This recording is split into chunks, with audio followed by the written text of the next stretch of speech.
ladies and gentlemen, I'm Meadsy69 and welcome back to day 2 of my worst tech tree line to grind. Now today we have the Stug, and I really like this tank. It's such a good tank, and if I remember correctly, it is one of the best DPM tanks in tier 5. The DPM is crazy. It's got a really good damage output. It's got a really good reload. The accuracy's not bad. The aim time's not bad. The speed's not bad. Overall, I just think this tank is absolutely fantastic. And it's a really big step up from the Hetzer in tier 4. So, I mean, 6.6 second reload is really good for a TD. And it's really, as I've said, it's really quick. It's got some armor, but not much. I mean, you can get troll bounces, but definitely you can't rely on the bounces. I mean, you can get shots like that. The accuracy has actually surprised me how good the accuracy is. And just before the SU goes out of sight, we are going to clear him for our second kill. Now, we did get absolutely wrecked trying to get that kill, and that is going to cost us a bit later on in the game.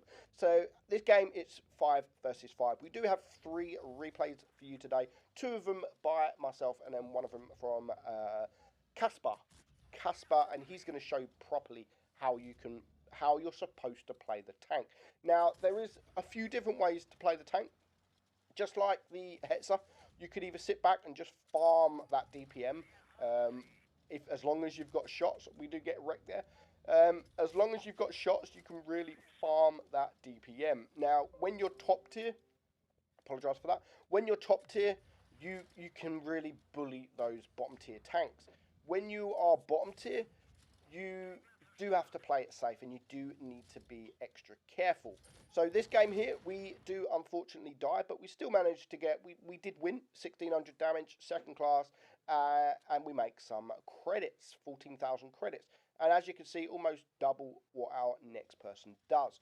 Now, this battle, we are on Falls Creek, so I decided to flank around, and at the moment, I've flanked around on my own. There is no medium tanks with me.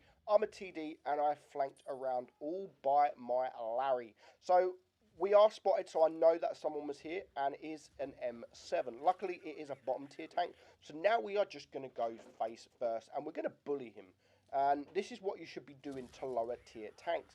We do bully him, one shot, we do bounce a shot, and now there is just literally nothing he can do. We was going to ram him there, but then we thought, you know, we're going to save our hit points. There is no point wasting hit points this early on. And that's kind of lucky because we've got 2 tanks down. The enemy have started pushing. They have pushed. The enemy have also 2 tanks down, but now we need to start using this DPM. We do get a nice shot there in the Leopard. Unfortunately, we don't manage to reload in time to get the T1 Heavy. And this is what I mean about bullying tanks. We're now going to bully this KV1. He is going to have a very bad day. As soon as he comes around the corner, we get a shot on 155 damage. And of course, he is tracked. There is nothing he can do. So we are just going to constantly keep tracking him. So we're going to get one more shot in on him. He's healed himself, but 38 damage. Can we reload just before he goes? Of course we can, because we're in a Stug. So it's now a 3 versus 4. I did notice the Leopard, and I really wanted to stop him in his tracks, but then we spot the M8A1, and the Leopard's currently out of sight. So we're not just going to back up. We're going to get these shots off. We're going to use the DPM. We're not going to go and hide. We're going to try and deal as much damage as we can. So we do put the M8A1 down to a 1 shot. So we do really want to kill him. But killing him, we take a couple of shots. We're going to get a shot there from the T1 Heavy. We're now getting shot from the Leopard. So we have lost a lot of hit points. But we really want to take care of this T1 Heavy. And then we want to go deal with the Leopard, who can easily kill us. We do need to hope for a couple of bounces. And now, one of them, we are going to get a bounce from our rear. Very lucky indeed. So now the Leopard makes a mistake, and he was shooting on the move, and he missed the majority of his shots. Only deals 28 damage to me, and now he is on a reload. And of course, we can take him out for our 5th kill. So it's just now me and the A20 versus this Panzer 4D. Now, he is full health, and I do make a vital error here. I exposed myself too long. We do get a high roll, but he does manage to take me out, unfortunately. Now, we are going to go on and win this. I was very surprised because this A20 isn't the smartest of players, but we did a very, very good job. We do end up on an ace, 2,152 damage, top gun, high caliber, and we get the Radleys as well. We could have had the 6 kills if we just wasn't so aggressive with that Panzer IV-D. So not bad for a tier 6, and as you can see, more than triple the next person on my team. So next up, we're going to watch Casper's, and he's on Black Goldville, and again, he is top tier. Now, he has got 6.4 second reload, so I don't know if he's just not fully kitted out. Not Crucible, because I don't know if you get Crucible in tier 5. I'm not 100%. But I'm not sure if he's running the Rammer, or he might, what is the calibrated shells? He might be running the calibrated shells for the extra pen. I don't think this tank needs the calibrated shells, if I'm honest. The pen's alright with the reload. I would definitely go for the reload. I'd definitely go for the Rammer in this tank, just to bring the reload down. Because if you're sitting at the back, there's nothing more enjoyable than just pumping out damage every sort of 6 seconds, and good damage at that as well. So Casper has decided to flank around. A lot of the team are obviously up by the caves area, so he's going to see if he can get some side shots. At the moment, he's got nothing. At the moment, almost a minute and a half gone, he's got a nice shot there. 183 damage into that A20. And that's what I mean about the accuracy. The accuracy is actually really, really good. You can hit shots that you would never think that you would hit. So his team are now 1 tank down, so it's 6 against 7, and he's only got 1 shot at the moment. But he's hoping for these side shots. Unfortunately, misses that A20 there. Is he going to reload? Hopefully he's going to reload in time. The A20 is a 1 shot, and he does manage to clear him, bringing it down to a 5 on 6. Now, there is a tank, the Crusader, in front of him, who decides to expose himself, trying to get the Leopard. But his team are vanishing, and this is where he's going to use the DPM. I probably wouldn't have rammed him, but I can understand why he rammed him. In case he low-rolled, he would have had to take another shot. So taking that little ram damage probably saved him getting shot from the Crusader.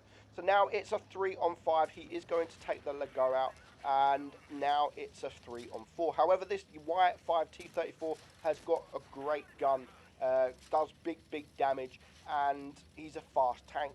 He does not want to get this tank around him. He's lost a lot of hit points so far. He needs to take this guy out. He's a 2-shot. He still needs to shoot this YT34 twice. He's now 34 HP, so he needs a bounce. He has to get a bounce. Would you believe it? He gets a bounce. Wow. Just when you need it. That never happens to me, ever. But now it's a 2 on 3. He needs to take this Hetzer out before the Hetzer can turn around, and he brings it down to a 2 on 2. Not sure what his teammate is doing, but at the moment he's not really helping.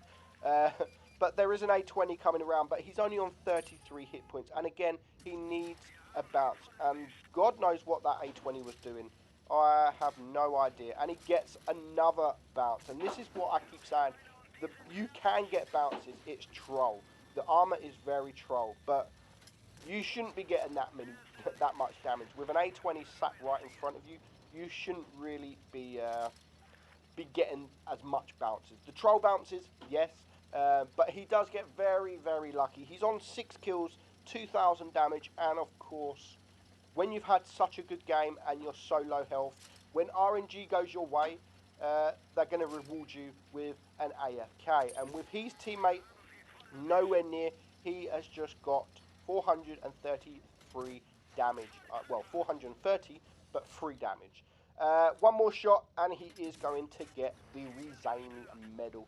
So that is the Stug, guys. It's very enjoyable tank, considering this is my worst tech tree line to grind, but for the next 3 days, those are why it's my worst line to grind. Hope you enjoyed the video. I'm Meadsy69, and I will catch you all soon. Bye bye.